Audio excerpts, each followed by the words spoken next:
آج کافی لمبے عرصے کے انقطاع کے بعد پھر خدا تعالیٰ کے فضل سے قرآن کریم کے اسباق دوبارہ شروع کرنے کی توفیق مل رہی ہے۔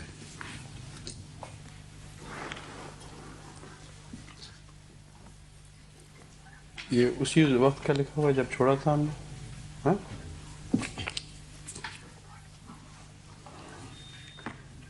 العنکبوت تلاوت و ترجمہ آیت 25 تک ہو چکا ہے دونوں۔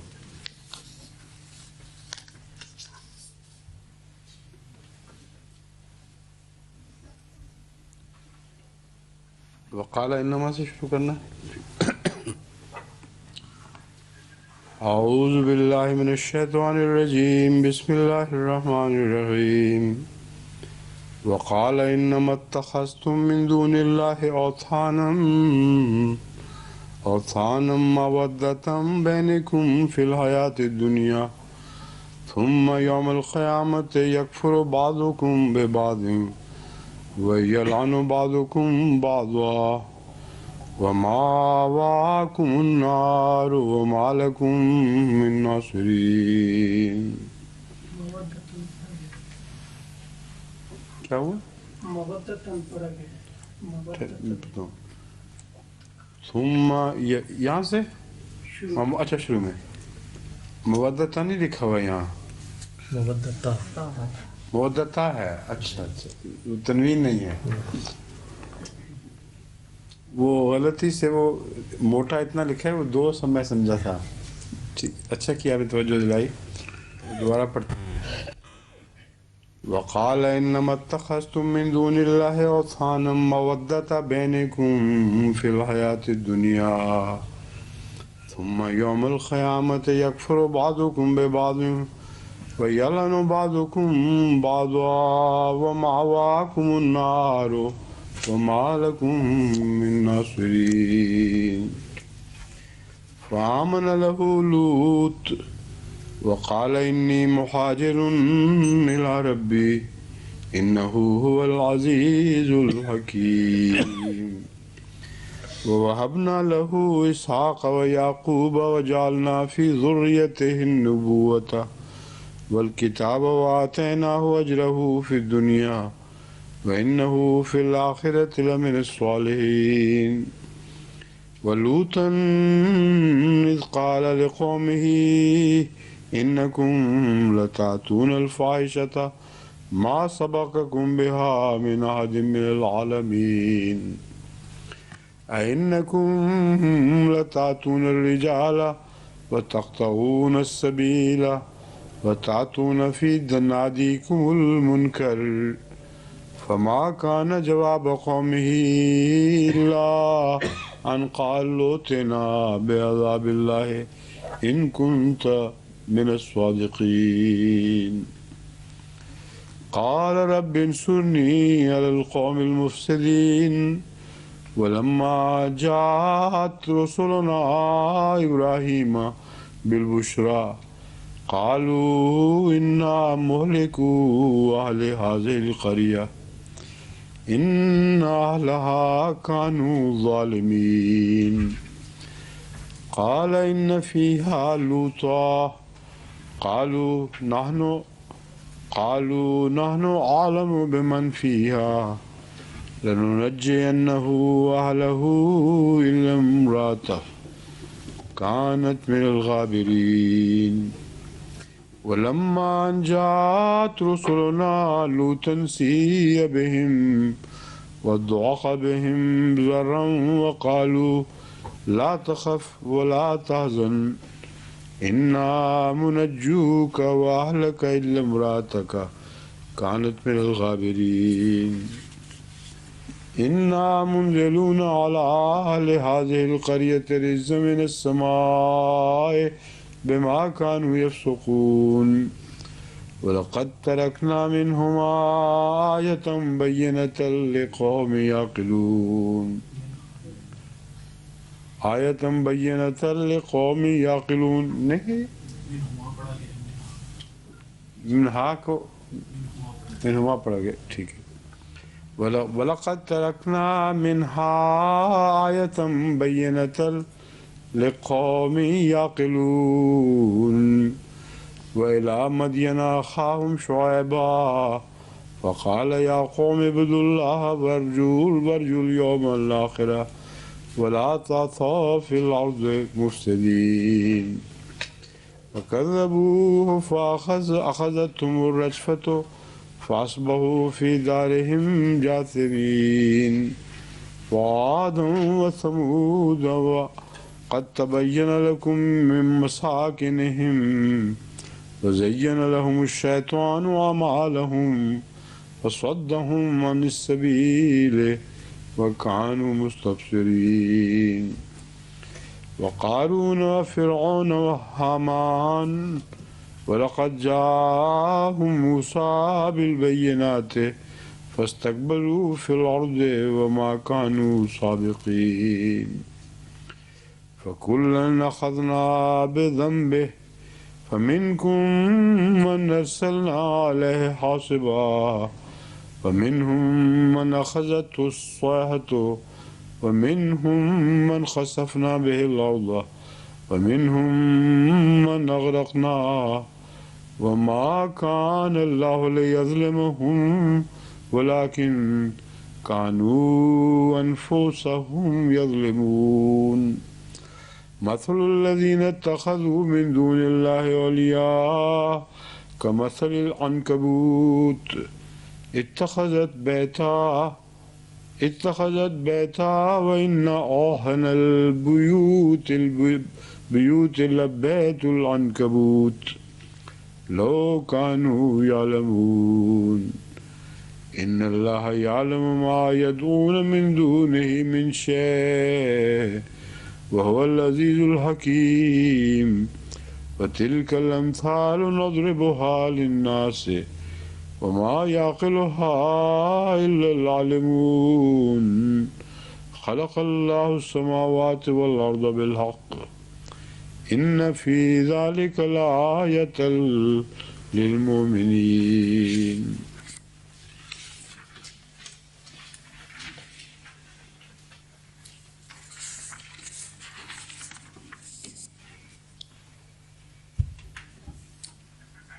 قال انما سے شروع کرنا ہے نا. اس نے کہا کہ تم نے محض اللہ کے سوا بت بنا رکھے ہیں. آپس کی محبت کی وجہ سے. مودتاً پڑھنے میں ایک وجہ یہ بھی ہو گئی تھی کہ گرامر کے لحاظ سے دونوں ہی درست ہیں, باریک معنی کا فرق ہے. تو اصل میں مودتا بینکم اور مودتم بینکم میں فرق ہے. مودتم بینکم کا مطلب یہ ہے کہ جب آپس میں محبت ہو تو یہ ہو جایا کرتا ہے, اور مودتا بینکم کا مطلب ہے تمہاری محبت میں خلل ہے, تمہاری آپس کی محبت فطری نہیں, درست نہیں. یہ ایسی محبت ہے کہ اس کے نتیجے میں بت بنا لیے جاتے ہیں اور ایک دوسرے کو کی تم رعایت کرتے اور ایک دوسرے کی حمایت کرتے ہو. اور فی الحیات دنیا نے یہ بتا دیا کہ یہ مودت اسی دنیا میں رہے گی اور آخرت کے کسی کام نہیں آئے گی. ثم یوم القیامت یکفر بعضکم ببعض, پھر اس آپس کی محبت کے باوجود قیامت کے دن تم میں سے بعض دوسروں کا انکار کریں گے اور تم میں سے بعض دوسروں پر لعنت ڈالیں گے. یلعنو بعضکم, تم میں سے بعض پر لعنت ڈالیں گے. وماواکم النار, اور تمہارا ٹھکانہ جہنم ہوگا, وہ آگ ہوگا. وما لکم من ناصرین, اور تمہارے لیے کوئی مددگار نہ ہوگا, تمہارے لیے مدد کرنے والوں میں سے کوئی نہ ہوگا. مددگار واحد کا صیغہ ہے لیکن ناصرین جمع کا ہے. اردو میں یہ ترجمہ واحد کے ذریعے بھی کیا جاتا ہے. مالکم من ناصرین, تمہارا کوئی مددگار نہیں ہوگا, یا لفظی ترجمہ ہوگا مدد کرنے والوں میں سے تمہارا کوئی نہیں ہوگا. فآمن لہ لوط, لوط اس پر ایمان لے آیا. وقال انی مہاجر الی ربی، اور اس نے کہا میں اپنے رب کی طرف ہجرت کرنے لگا ہوں. انہ هو العزیز الحکیم، یقیناً وہ بہت غالب، عزت والا اور حکمت والا ہے. یہاں انی مہاجر الی ربی کس کو مخاطب کر رہے ہیں؟ حضرت ابراہیم علیہ السلام کو. کیوں جی؟ اور مہاجر الی ربی سے کیا مراد ہے؟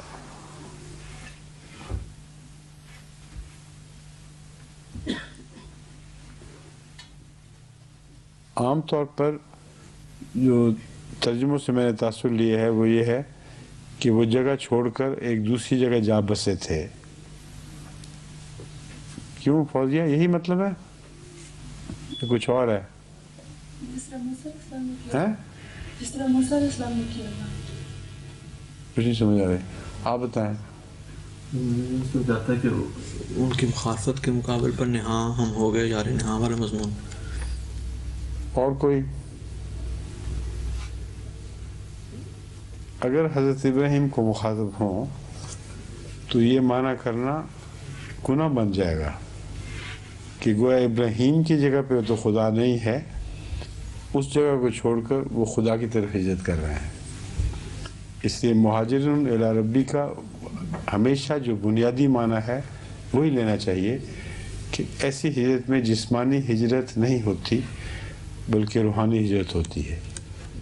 تو حضرت لوط نے اپنی قوم سے ابراہیم کی طرف ہجرت کی ہے اور ابراہیمی باتوں کی طرف ہجرت کی ہے. اس ہجرت کے بعد بعض دفعہ جسمانی ہجرت بھی درپیش ہوتی ہے.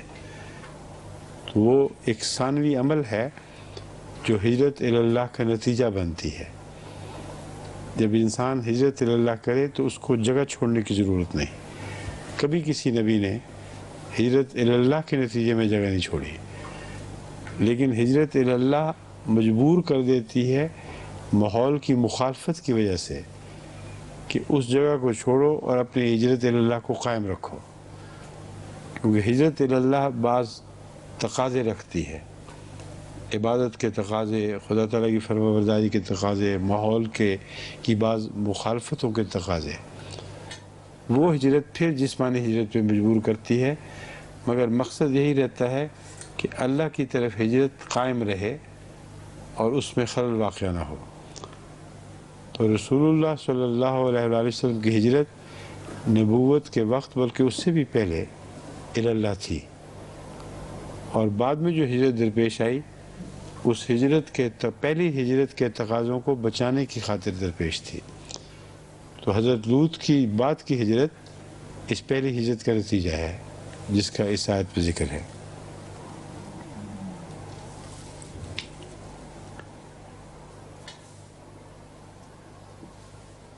کہاں گئے تھے ہم؟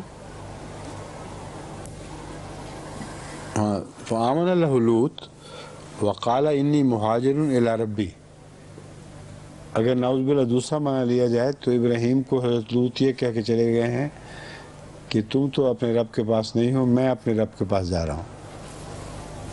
انہ هو العزیز الحکیم، اور وہ بہت غالب اور بزرگی والا اور حکمت والا ہے. ذکر ابھی حضرت ابراہیم ہی کا چل رہا ہے، یہ ضمناً آئی ہے بات، کیونکہ پھر فرمایا وَوَهَبْنَا لَهُ إِسْحَاقَ وَيَعْقُوبَ.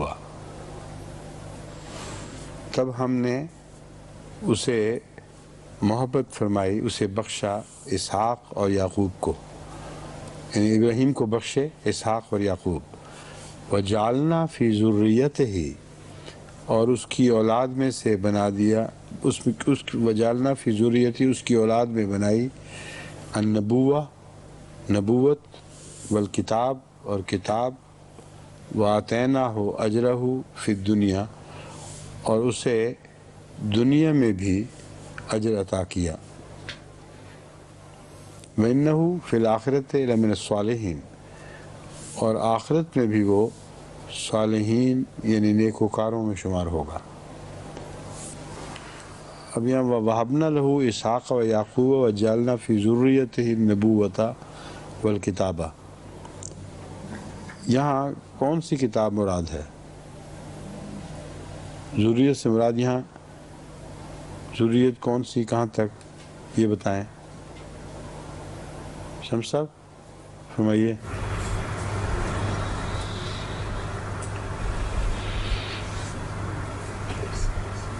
قرآن کریم میں مراد ہو سکتی ہے فی ذریت ہی میں حضرت ابراہیم کی ذریت آگے مسلسل رسول اللہ صلی اللہ علیہ وآلہ وسلم تک چلتی ہے، اور حضرت موسیٰ بھی بیچ میں آتے ہیں۔ تو اگرچہ حضرت یعقوب اور اسحاق کو الگ کتاب دینے کا ذکر کہیں نہیں ملتا کہ انہیں الگ کتابیں دی گئی ہوں، وہ حضرت ابراہیم علیہ السلام کی شریعت پر ہی تھے، اور جو کتاب بھی حضرت ابراہیم کو عطا ہوئی تھی اسی کی پیروی کرتے تھے۔ اس لیے ان کے ذکر کے بعد یہ فرمایا ہے جعلنا فی ذریت ہی، اس سے وہ ذریت ہے جو یعقوب اور اسحاق سے آگے نکل جاتی ہے، اور وہاں حضرت موسیٰ کا ذکر ہے دراصل، کیونکہ رسول اللہ صلی اللہ علیہ وسلم تک جو یہ برکت پہنچی ہے، ابراہیم کی برکت جو آگے منتقل ہوئی ہے، یہ اسماعیل کے ذریعے ہوئی ہے۔ تو وہ مضمون ایک الگ اپنی ذات میں انفرادیت رکھتا ہے۔ یہاں اس موقع پر اسحاق اور یعقوب کے تسلسل میں جو کتاب ہمیں دکھائی دیتی ہے وہ موسیٰ کی کتاب ہے، اس لیے ذریت و نبوتہ میں تو واحد نبوت کافی ہے، کئی نبیوں کے لیے ایک ہی لفظ اطلاق پا سکتا ہے، لیکن الکتاب میں غالباً ایک ہی کتاب مراد ہے، اور یہ وہ کتاب ہے جو جس کا قرآن کریم نے موسیٰ کی کتاب کے طور پر ذکر کیا ہے۔ وَآتَيْنَاهُ أَجْرَهُ فِي الدُّنْيَا، اور اس کا اجر ہم نے اسے دنیا میں عطا کیا۔ یہ کون سا اجر ہے؟ وَإِنَّهُ فِي الْآخِرَةِ لَمِنَ الصَّالِحِينَ، اور آخرت میں نیکوکاروں میں شمار ہوگا۔ کیوں جی؟ وَجْعَلْ لِي لِسَانَ صِدْقٍ فِي الْآخِرَةِ، وہ نہیں بات ہو رہی، یہاں دنیا کے مقابل پر جب آخرت کہیں گے تو آخرت کی دوسری آخرت مراد ہوتی ہے۔ یہاں دنیا کے ساتھ جس آخرت کا ذکر ہے وہ اس دنیا اور اس دنیا کی بات ہے۔ تو یہاں دنیا میں اجر دے دیا ہم نے اس کو، اور پھر آخرت میں وہ صالحین میں شمار ہوگا۔ میری مراد یہ ہے کہ حضرت ابراہیم کا ذکر خیر جو تینوں بڑے دینوں میں، ہاں نہیں وہ نہیں، میں مطلب وہ مراد نہیں ہے یہاں، اچھا، کیونکہ وہ اس آخرت میں ہونا ہے جو اس دنیا کی آخرت ہے۔ یہاں مضمون مختلف ہے۔ یہاں نبوت کے علاوہ حضرت ابراہیم علیہ السلام پر خدا تعالیٰ نے دنیاوی فضل بھی بہت فرمائے تھے۔ تو پہلے روحانی اجر کا ذکر فرما کر پھر یہ فرمایا کہ اسے دنیاوی اجر سے بھی محروم نہیں کیا گیا، اسے ہم نے دنیا میں بھی بہت کچھ دیا، لیکن آخرت کے بدلے نہیں، بلکہ آخرت میں بھی وہ صالحین ہی میں شمار ہوگا۔ بعض دفعہ دنیا میں دینے سے آخرت ختم ہو جاتی ہے، اس کے مقابل پر ملتا ہے دنیا میں، مگر ایسا دنیا میں نعمتیں پانے والا انسان تھا جس کی آخرت یعنی مرنے کے بعد کی زندگی محفوظ رہی، اور ایک نبی کو صالحین میں کیوں شمار کیا؟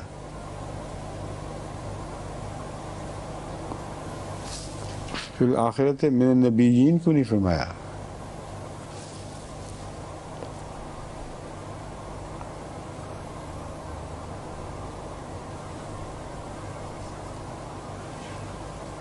یہ فرمائیے۔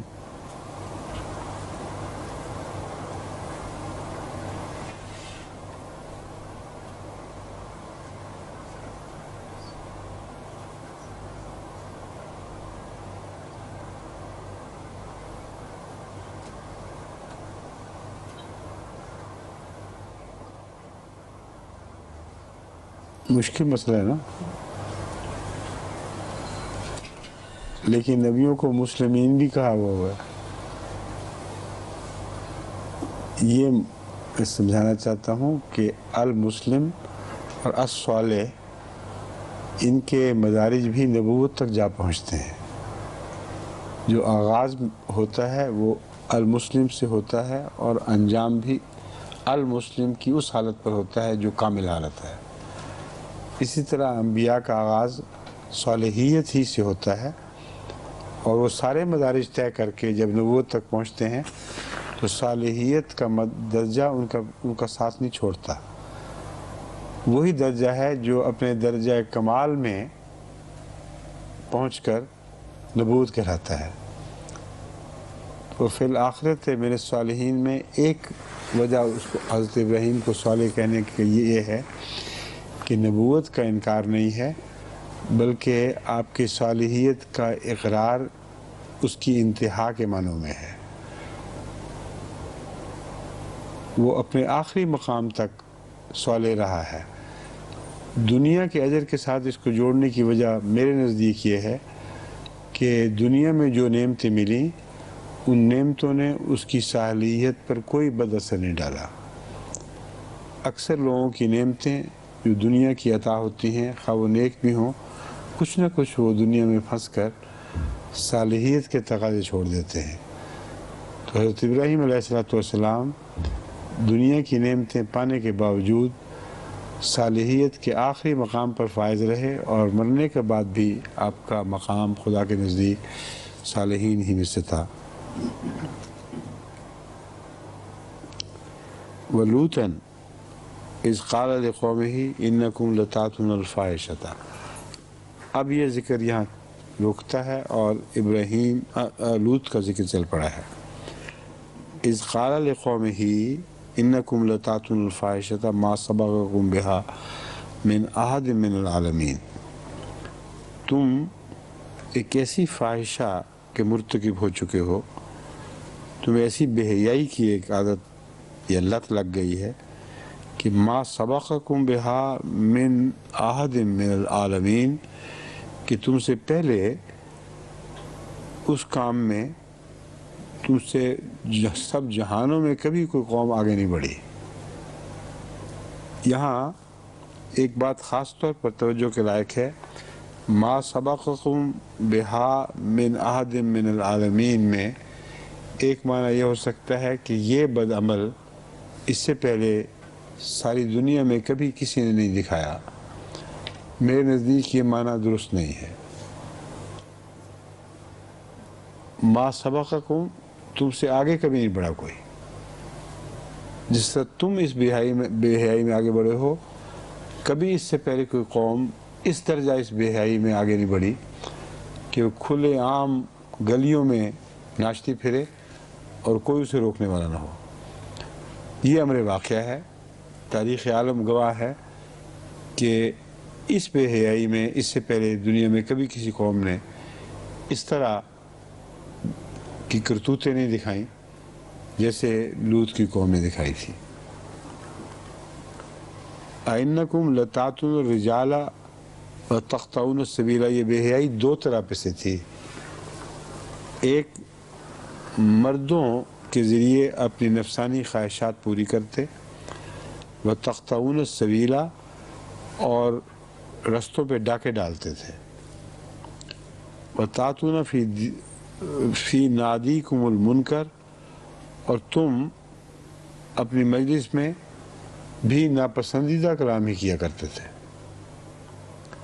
یعنی یہ دراصل دو کی بجائے تین ایسی بے حیائیاں ہیں جو ان کی قوم کی ہلاکت کی بنیادی طور پر ذمہ دار بنی. ایک یہ کہ فطری تقاضوں کو چھوڑ کر غیر فطری تقاضے جو انسانی نسل کی بقا کے لیے کافی نہیں ہو سکتے یا بیکار ہوتے ہیں، یہ اختیار کیے. ڈاکے ڈالے رستوں پر، بجائے مسافروں کو امن دینے کے ان کے امن برباد کیے. یعنی ایک جگہ انسانی بقا کا بنیادی قانون نظر انداز کر دیا، دوسری طرف اقتصادیات کا بنیادی قانون نظر انداز کر دیا، جس کی گزر اوقات محنت اور مشقت سے کمائے ہوئے پیسے کی بجائے لوٹے ہوئے پیسے پر ہو، اس نے گویا کہ اقتصادیات کو بھی کاٹ دیا۔ اور اس کے بعد جب مجلسیں لگیں تو ان مجلسوں میں بھی کوئی خوبی کی بات نہیں تھی، صرف بے حیائی اور بد کرداری کی باتیں کر کے تو اس پر فخر کرنے لگے۔ گویا ان دو عادات کو تمہاری اس مجلسی عادت کی وجہ سے ایک قسم کا دوام مل گیا۔ فما کانا جواب قوم ہی، جب حضرت لوط نے یہ تجزیہ کیا قوم کے کردار کا تو فما کانا جواب قوم ہی، ان کی قوم کا جواب اس کے سوا کچھ نہ تھا، ان قالوتنا بعذاب اللہ ان کنت من الصادقین، بحثوں کا وقت ختم ہے، ان باتوں میں ہم تمہاری ماننے والے نہیں۔ اس کے سوا جواب نہیں ہے کہ اگر تو سچا ہے تو اللہ کی طرف سے ہم پر عذاب لا کے دکھا۔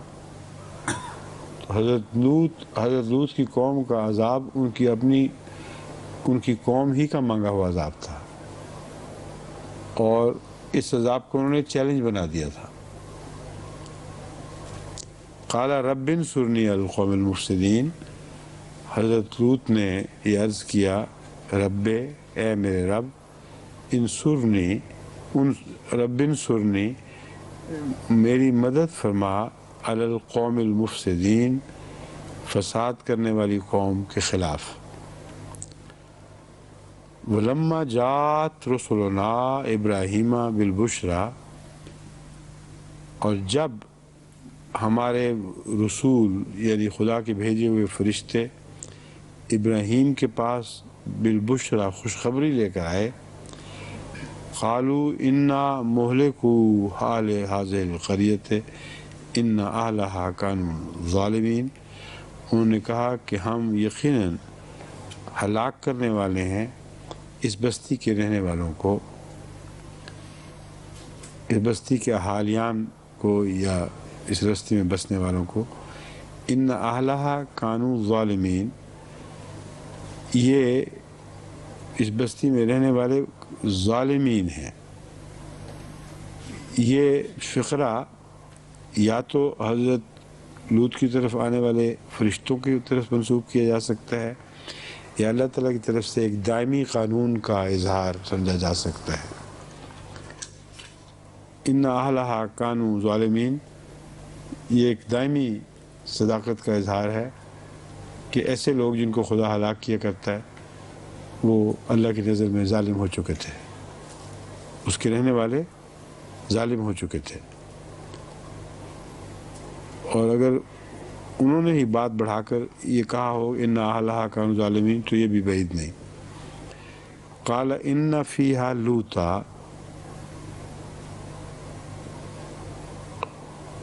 ابراہیم نے اس کا جواب یہ دیا کہ ان فیہا لوطا، اس میں لوط بھی ہے۔ اب آپ یہ دیکھیں کہ کلام ایک پہلے ایک وقت سے منقطع ہو کر پہلے وقت کی طرف جا رہا ہے۔ یہ دو چیزیں، یہ دو جوڑ جو ہیں یہ پیش نظر رکھنے چاہیے، ورنہ ترجمے کی پوری سہولت سے سمجھ نہیں آئے گی۔ پہلا یہ تھا فَمَا كَانَ جَوَابَ قَوْمِ إِلَّا أَنْ قَالُوا ائْتِنَا بِعَذَابِ اللَّهِ، پھر حضرت لوط کی یہ دعا ہے انصرنی علی القوم المفسدین، مجھے اے خدا میری مدد فرما مفسدوں کے خلاف۔ اب واپس کلام ابراہیم کی طرف چلا گیا ہے۔ جب ابراہیم کی طرف ہمارے رسول آئے خوشخبری لے کر، اور انہوں نے یہ ذکر کیا کہ ہم اس بستی یعنی ابراہیم کی بستی نہیں بلکہ لوط کی بستی کو ہلاک کرنے والے ہیں۔ کیوں؟ اس لیے کہ وہ ظالم ہیں۔ ابراہیم علیہ السلام یہ جواب دیتے ہیں ان فیہا لوطا، قالوا نحن اعلم بمن فیہا، انہوں نے کہا ہم زیادہ جانتے ہیں اس میں کون ہے۔ حضرت ابراہیم کے علم میں تو صرف لوط تھے جو جن کے متعلق یقین سے کہہ سکتے تھے کہ یہ صالح ہیں، لیکن ان بدوں کا حال علم معلوم نہیں تھا جو ان کے علاوہ بستے تھے. دوسرے لوط کے ساتھ کچھ اور لوگوں کو بھی نجات دی گئی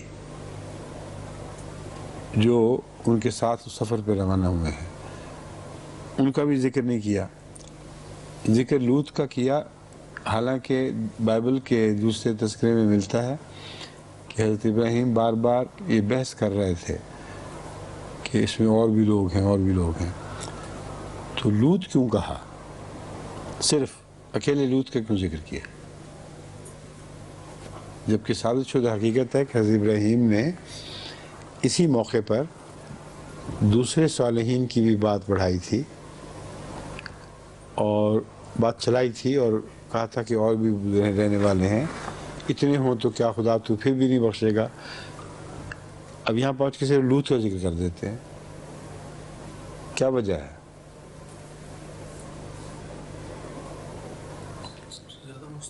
ہیں؟ بچائے جانے کے سب سے زیادہ مستحق. لوط اللہ کے نبی تھے، اور بعض دفعہ جو سب سے بڑی مرکزی اہمیت کا وجود ہے اس کا ذکر اس لیے کیا جاتا ہے کہ توجہ پھیری جائے کہ اس کے ہوتے ہوئے کیسے عذاب آ سکتا ہے. اور دوسرا ایک قاعدہ کلیہ بھی ہے. وہ قاعدہ کلیہ یہ ہے کہ اللہ تعالیٰ نے رسول اللہ صلی اللہ علیہ وسلم کو مخاطب کر کے فرمایا کہ جب تک تو ان میں ہے ان میں عذاب نہیں آئے گا. تو حضرت ابراہیم علیہ السلام کو یہ تو خبر نہیں تھی کہ خدا عذاب کس طریقے پر لائے گا. ان کے ذہن میں یہ قاعدہ ہو سکتا ہے کہ ایک نبی کے ہوتے ہوئے اس قوم پر عذاب کیسے آ سکتا ہے، اور خدا تعالیٰ کے اس تعلق کے خلاف ہے جو نبیوں سے رکھتا ہے.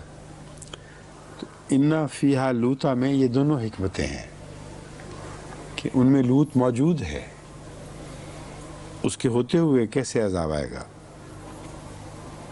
قالوا نحن اعلم بمن فیہا، ہم جانتے ہیں اس میں کون کون ہے اور کیا ہے. لننجینہ واہلہ الا امرأتہ، ہم اسے اس بستی سے نکال لیں گے اور اس کے اہل کو بھی بستی سے نکال لیں گے سوائے اس کی بیوی کے. کانت من الغابرین، وہ پیچھے رہنے والوں میں سے ہوگی یا ہو گئی، شمار ہو چکی ہے. ولما ان جاءت رسلنا لوطا سیء بهم وضاق بهم ذرا. اب یہاں یہ بات ختم کر کے لوط کی طرف جاتے ہیں. اور حضرت لوط نے پہلے کیا دعا مانگی تھی اس کو یاد کر لیں. اے خدا میری مدد فرما ان کے خلاف. وہ بھی نہیں سمجھ رہے تھے کہ کس طرح مدد آئے گی، اور جب پتہ چلا کہ عذاب کی صورت میں آنی ہے تو فوراً پھر گئے ہیں اس سے. سیء بہم وضاق بہم ذرا، ان کی طرف سے دل تنگ ہو گیا اس کا، اور اس سے دونوں معنی برا لگنا اور دل تنگنا ایک ہی معنی ہے، مگر سیء بہم ان کی اس بات کو اس نے برا منایا یا ان کی وجہ سے ایک برا محسوس کیا. وضاق بہم ذرا، یہ محاورہ ضاق بہم ذرا، اس کے دل نے تنگی محسوس کی. وقالوا لا تخف ولا تحزن، اس پر انہوں نے کہا خوف نہ کر اور غم نہ کر. انا منجوک و اہلک، ہم تجھے ضرور نجات دیں گے اور تیرے اہل کو بھی. الا امرأتک کانت من الغابرین، سوائے تیری بیوی کے کہ جو پیچھے رہنے والوں میں سے ہے. فلما جاءت رسلنا لوطا سیء بہم وضاق بہم ذرا، اس میں بھی غالباً وہی حضرت ابراہیم والی علمی اس بے چینی کا موجب بنی ہے. ان کو یہ خیال گزرا ہے کہ عذاب دینے آئے ہیں تو اس عذاب سے مجھے اور میرے سچے متبعین کو بھی تکلیف پہنچے گی. اس کے جواب میں وہ کہتے ہیں لا تخف ولا تحزن، خوف نہ کر، غمگین نہ ہو، ہم یقیناً تجھے اور تیرے اہل کو نجات بخشیں گے، نجات دیں گے، ہاں تیری بیوی کے سوا.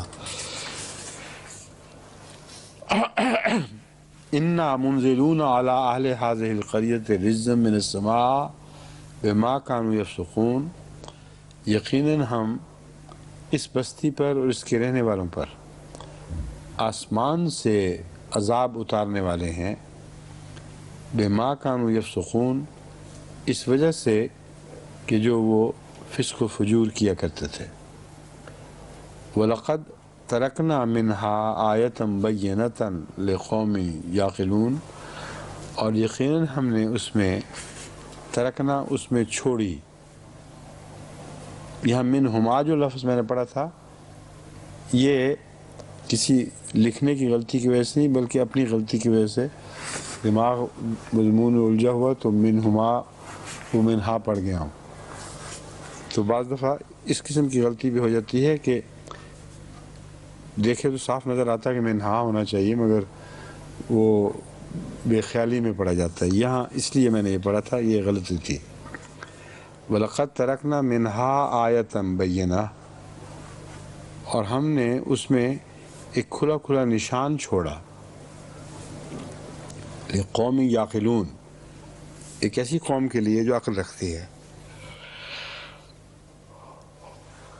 اب بتائیں وَلَقَدْ تَرَكْنَا مِنْهَا آیَةً بَيِّنَةً، یہ کیا مراد ہے؟ بیوی رہ گئی، قوم تباہ ہو گئی، حضرت لوط چلے گئے، تو نشان کون سا چھوڑا ہے؟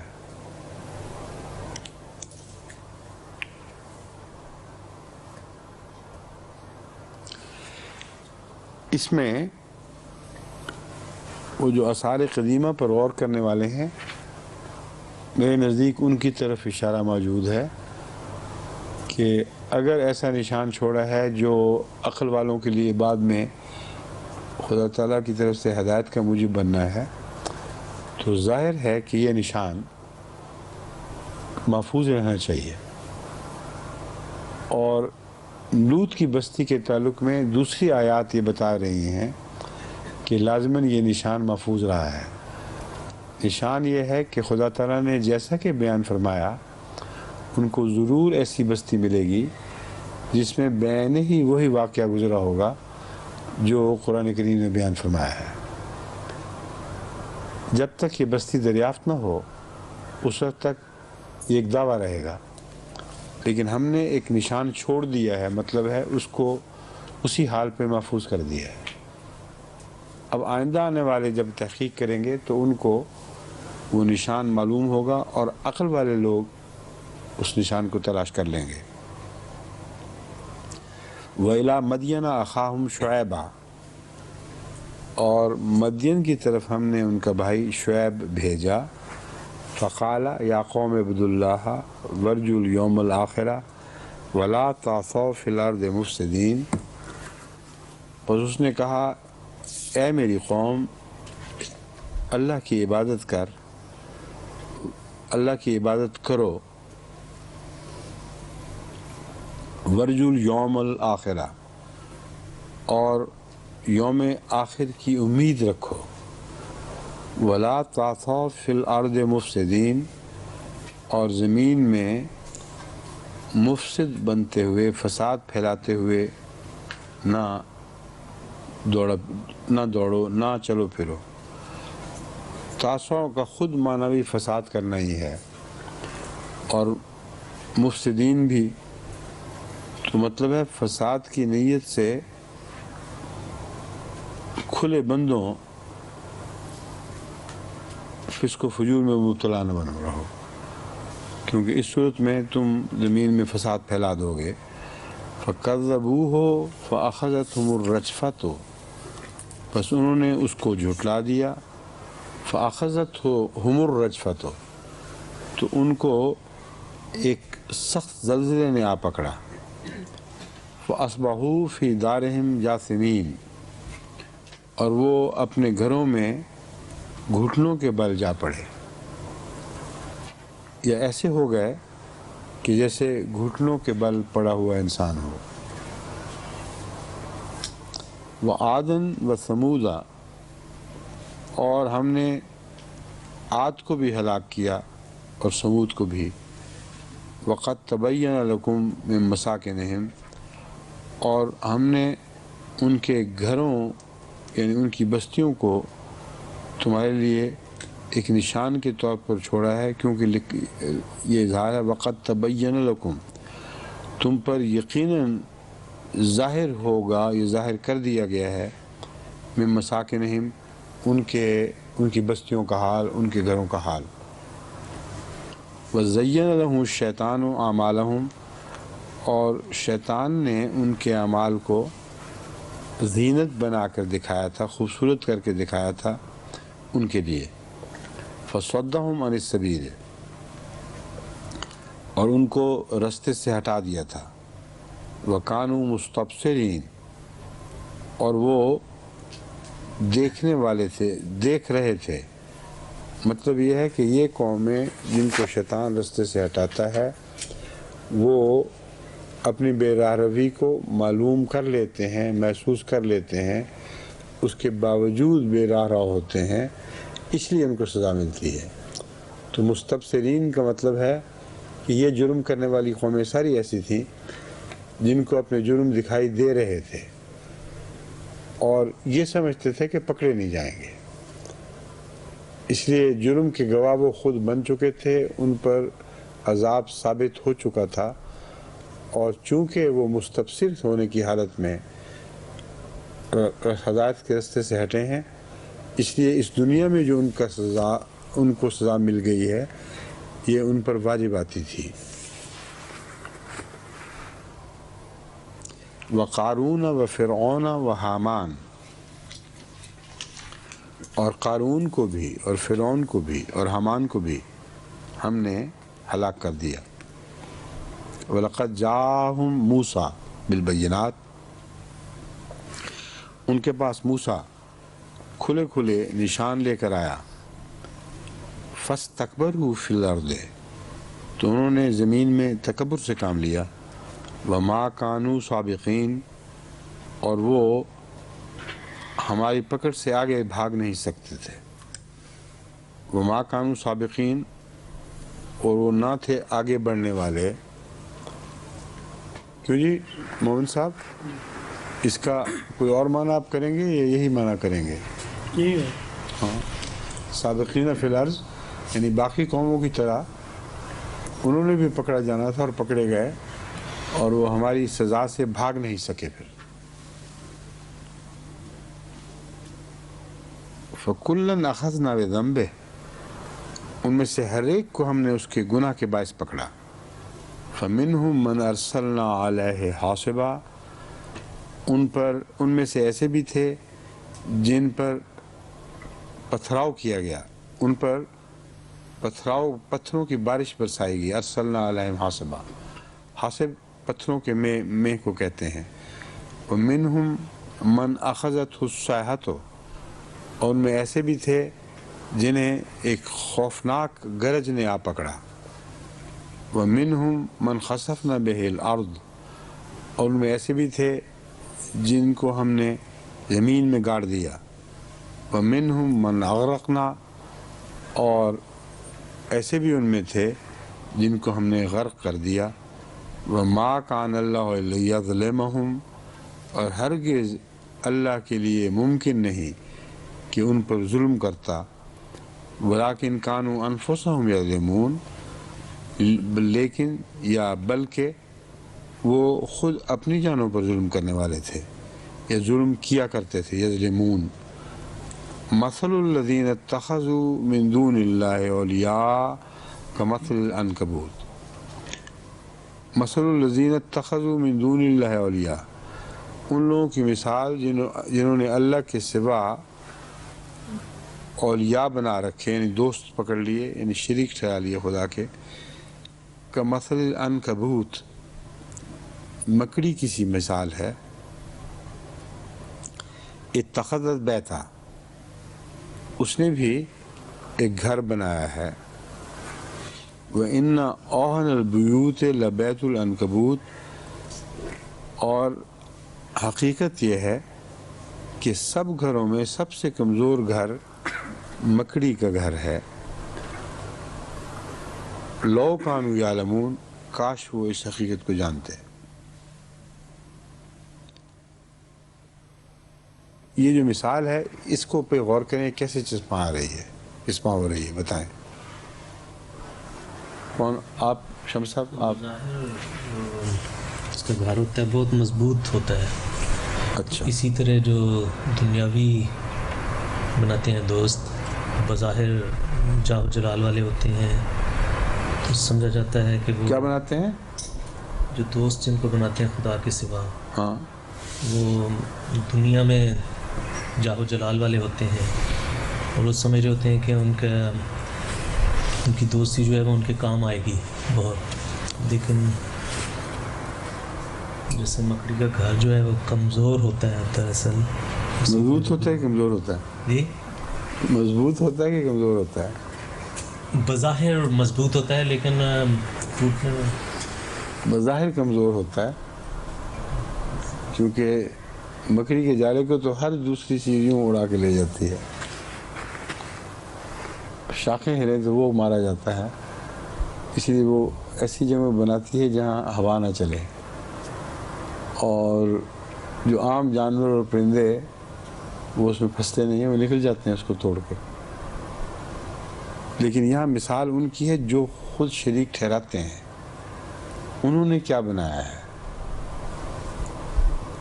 جہاں تک شریک ٹھہرانے والوں کا تعلق ہے وہ اپنے اس گھر کو مضبوط ہی دیکھتے ہیں، کیونکہ امر واقعہ یہ ہے کہ مکڑی سے زیادہ مضبوط گھر کسی اور تانے بانے سے نہیں بنایا جا سکتا.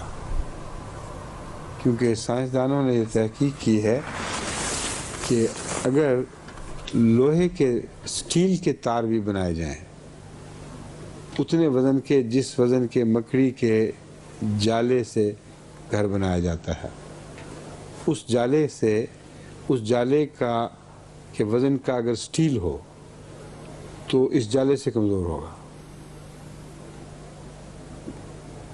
مکڑی کا جالا مضبوط ترین انسانی بنائے ہوئے رسوں اور تاروں وغیرہ خواہ وہ لوہے کے ہوں کسی مادے کے ہوں ان سے زیادہ طاقتور ہے. تو اللہ تعالیٰ یہ آج کی تحقیق ہے، مگر خدا تعالیٰ کے علم کے لحاظ سے تو آج کی تحقیق نہیں. قرآن کریم میں یہ مضمون داخل سمجھا جائے گا، ورنہ نعوذ باللہ من ذالک انسان کی بنائی ہوئی کتاب بنے گی. تو اس مضمون کو اس کے ساتھ شامل کر کے پڑھیں، پھر سمجھائیں کیا مطلب بنتا ہے.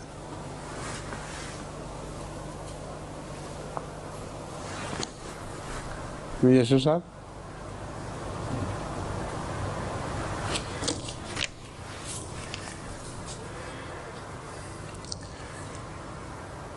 میں نے کہا یہ گھڑی آپ کی غلط کام دکھا رہی ہے، کیوں؟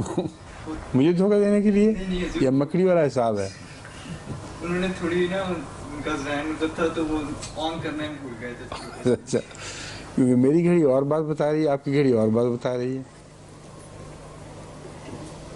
ہم نے 10 منٹ پہلے ختم کرنا ہے، ٹھیک ہے نا؟ اور یہ کیا کہہ رہی ہے 2 منٹ پہلے، کبھی 21 کبھی 2. نہیں 21 حضور 21 چل رہا ہے، 21 منٹ رہتے ہیں اس کے مطابق. اور میرے مطابق 7-8 منٹ رہتے ہیں صرف.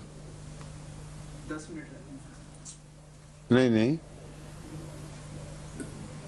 10 منٹ پہلے میں آ نہیں گیا تھا یہاں. کیوں جی؟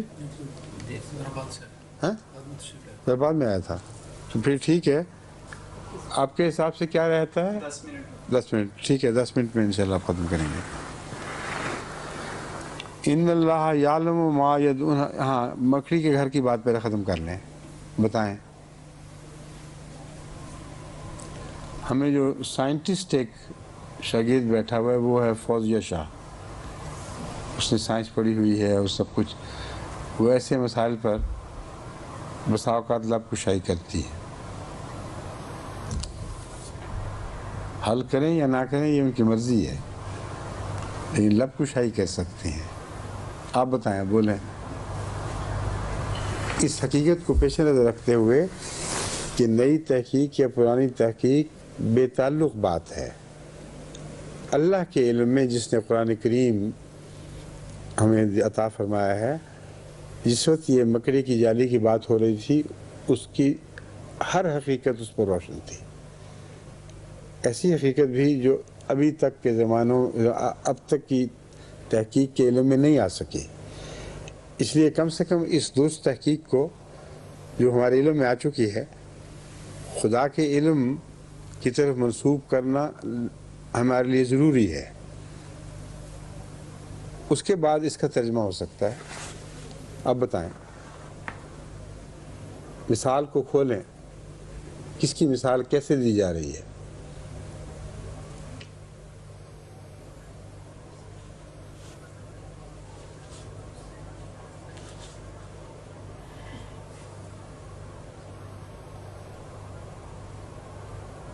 اصل میں ان کاہنوں اور مشرکین کے لیڈروں کی بات ہو رہی ہے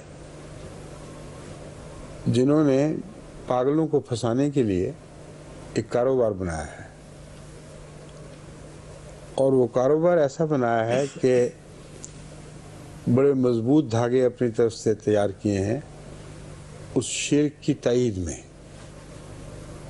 مضبوط جالا بنا رکھا ہے، لیکن اس میں پھنستے وہی پاگل ہیں جو اس کاروبار کو سمجھ نہیں سکتے اور ان کے دھوکے میں آ جاتے ہیں.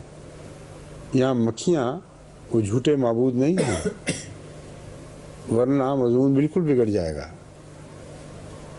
وہ جالا جو انہوں نے بنا رکھا ہے انہوں نے عقلی لحاظ سے ایسا تانا بنا ہوتا ہے کہ اس میں عامت الناس مشرکین پھنس جاتے ہیں، اور اس کے ذریعے ان کو کھانے کا ذریعہ بنایا ہوا ہے انہوں نے.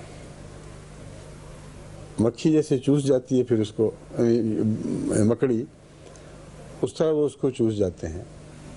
لیکن جہاں تک مومنوں کا تعلق ہے وہ جب اس جالے کو دیکھتے ہیں تو اس کی کوئی بھی حقیقت ان کے سامنے نہیں آتی. اوہن البیوت نظر آتا ہے. ان کی دلیلیں، ان کا استدلال، ان کا تانا بانا ایک ذرہ بھی حقیقت نہیں رکھتا. جب مومن چاہے اس کو اڑا کے رکھ دے. اور اسی طرح ان طاقتور جانوروں کے نزدیک جو مکڑی کی جالے کی کوئی حقیقت سمجھتے، وہ اڑتے ہوئے ایک پنجے سے اس کو تباہ و برباد کر جاتے ہیں اور اس کا کچھ بھی نہیں رہتا. تو ان کی طاقت ان لوگوں کے پر منحصر ہے، ان لوگوں کی بے وقوفی پر منحصر ہے جو ان کے دلائل کے تانے بانے کو بڑا مضبوط سمجھتے ہیں اور اسی طرح پیش بھی کرتے ہیں. کسی مشرک سے بحث کر کے دیکھیں، وہ بڑی بڑی دلیلیں لاتا ہے. اور مجھے تجربہ ہے ہندوستان کے زمانے میں، جب ہم ہندوستان میں ہوا کرتے تھے تو اپنے سفروں کے دوران ہندوؤں سے بحث کیے کرتے تھے، اور کوئی ہندو نہیں تھا جو اپنے شرک کی بیوقوفی کو بالبداہت سمجھتا ہو. بڑی بڑی دلیلیں دیا کرتے تھے، ان کو توڑنا پڑتا تھا. اور بہت سے ہمارے ساتھی ایسے بھی تھے جو بیچارے معذور ہو جاتے تھے، توڑ نہیں سکتے تھے. وہ کہتے اس نے آگے سے یہ بات کہہ دیا، ہم کیا جواب دیں. وہ اس قسم کی باتیں کیا کرتے تھے کہ دیکھو یہ جن کو تم سمجھ رہے ہو ہم نے بت بنایا ہوا ہے، یہ خدا نہیں ہے. تم نے بھی تو خانہ کعبہ بنایا ہوا ہے، اس کی طرف منہ کرتے ہو خدا ہے، تو یہ خدا نہیں ہے، خدا ان سے بالا ہے. اس قسم کے وہ جواب، فراڈی جواب دیا کرتے تھے، جس میں ہمارے عامت الناس بیچارے پھنس جاتے تھے. یعنی پھنستے یا نہیں کہ ان کے جال میں پھنس جائیں، بلکہ سمجھتے تھے کہ تانا بانا مضبوط ہے. تو یہ مراد ہے کہ ان کا تانا بانا اپنی ذات میں، جہاں تک ان کی کوشش اور ان کی جہد سے دیکھنے کا تعلق ہے، مضبوط ہی دکھائی دے گا. اور اس کی مضبوطی اس لیے ضروری ہے کہ اس میں اس جال میں ان کے ماننے والے مرید، جاہل، پاگل لوگ پھنستے چلے جائیں اور وہ ان کو چوس جائیں. انہی پر شرک کا کاروبار چلتا ہے. اس لیے اس ساری مثال میرے نزدیک اس شکل میں صادق آ سکتی ہے، ورنہ اگر اور کسی شکل میں اس کو صادق کرنے کی کوشش کریں گے تو خود آپ پھنس جائیں گے، بڑی مشکل پیش آ جائے گی. کیونکہ اس مضمون سے متعلق کوئی بات پوچھنے والی یا اس کے خلاف کوئی بات جو آپ کے ذہن میں آتی ہو وہ بتائیں. اشرف صاحب. تو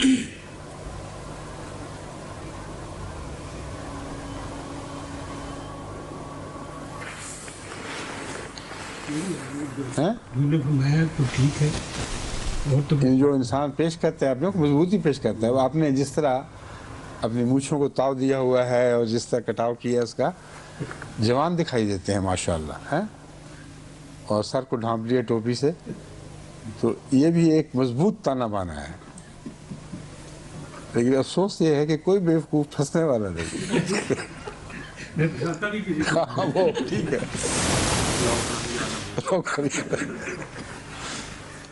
میں نے ایک چھوٹی سی مثال دی ہے، ہر انسان ایسے ہی کرتا ہے، آپ اکیلے نہیں ہیں. وہ اپنی پیشکش کو ہمیشہ اچھا کر کے دکھاتا ہے اور مضبوط بنا بھی دیتا ہے بعض اوقات، لیکن اس کے باوجود اس کے کام نہیں آتی.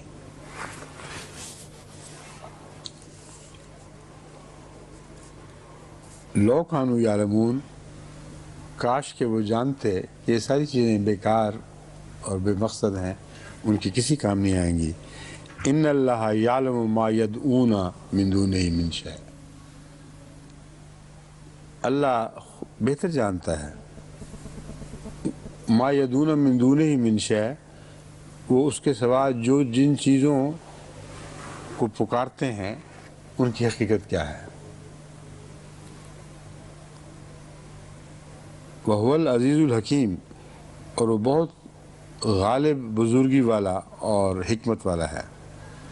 وَتِلْكَ الْأَمْثَالُ نَضْرِبُهَا لِلنَّاسِ، اور یہ وہ مثالیں ہیں جو ہم لوگوں کے سامنے بیان کرتے ہیں. یعنی یہ ساری مثالیں ہیں، لفظاً ان کو نہیں سمجھنا چاہیے، ان کی مثالوں کا جو عمومی سبق ہے وہ حاصل کرنا چاہیے. وَمَا يَعْقِلُهَا إِلَّا الْعَالِمُونَ، اور ان مثالوں کو سمجھنے کے لیے علم کی بھی ضرورت ہے اور عقل کی بھی ضرورت ہے. ما يعقلها، ان کو سمجھتے نہیں، الا العالمون، مگر علماء. اب یہ مثال اگر اس زمانے کے مزید علم سے تعلق نہ رکھتی تو اس آیت کی ضرورت نہیں تھی پوری. عالمون سے مراد یہ ہے کہ اس جالے والی مثال پر محض عقل کام نہیں آئے گی، اس کو سمجھنے کے لیے کچھ علم کی بھی ضرورت ہے. جب علم عطا ہوگا تو پھر پوری طرح اس بات کی سمجھ آئے گی. خلق اللہ السماوات والارض بالحق، لیکن خدا کی تخلیق جو ہے اس میں کوئی جھوٹ شامل نہیں، وہ مضبوط ترین تخلیق ہے. اس نے آسمانوں اور زمین کو حق کے ساتھ بنایا ہے. حق سے مراد کامل سچائی ہے، اور سچائی باطل نہیں ہو سکتی، وہ ضائع نہیں جا سکتی، اس کا قرار مستلزم ہے سچائی کو. اور جو چیز بھی حق کے ساتھ بنائی جائے اس کا دائم قرار پکڑنا ایک طبی تقاضا ہے حق کا. ان فی ذالک لآیۃ للمؤمنین، اس بات میں ایک بہت بڑا نشان ہے مومنوں کے لیے. کس بات میں ایک بہت بڑا نشان ہے مومنوں کے لیے؟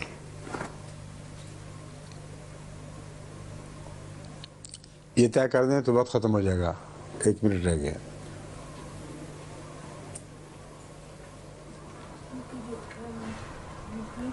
جو بھی چیزیں اللہ نے بنائی ہیں ان میں اگر غور کریں تو سچ نظر آئے گا. وہ آیات بھی آیا فرمایا گیا ہے اور بہت بڑا نشان ایک آیت بھی فرمایا گیا ہے. اصل میں اللہ کی تخلیق، آسمانوں اور زمین کی تخلیق میں اگر انسانوں کی تخلیق سے مقابلہ کر کے دیکھیں یا جانوروں کی تخلیق سے مقابلہ کر کے دیکھیں تو یہ ایک مابہل امتیاز دکھائی دے گا. خدا کی تخلیق کلیتاً حق پر مبنی ہونے کی وجہ سے ہر قسم کے اسقام سے پاک ہے، ہر قسم کی کمزوریوں سے پاک ہے. اور جانور ہوں یا انسان ہوں، وہ جتنا چاہیں مضبوطی کے ساتھ ایک چیز کو بنائیں گے، بعد کا آنے والا علم اس کی غلطیاں نکالے گا. لیکن کائنات کو گزرے ہوئے کم از کم 15 بلین سال ہو چکے ہیں. آج تک اس کی تخلیق میں کوئی انسان، کوئی عالم، کوئی سخم نہیں نکال سکا. یہ بڑا نشان ہے جو اس سارے بیان میں ہے. اور اس کے ساتھ ہی ہمارا آج کا وقت ختم ہوتا ہے. نیا پارا کل سے انشاءاللہ. آج تو عین نشانے پر بات پہنچی ہے، جتنی تلاوت کی اتنے ہی ماشاءاللہ. ٹھیک ہے.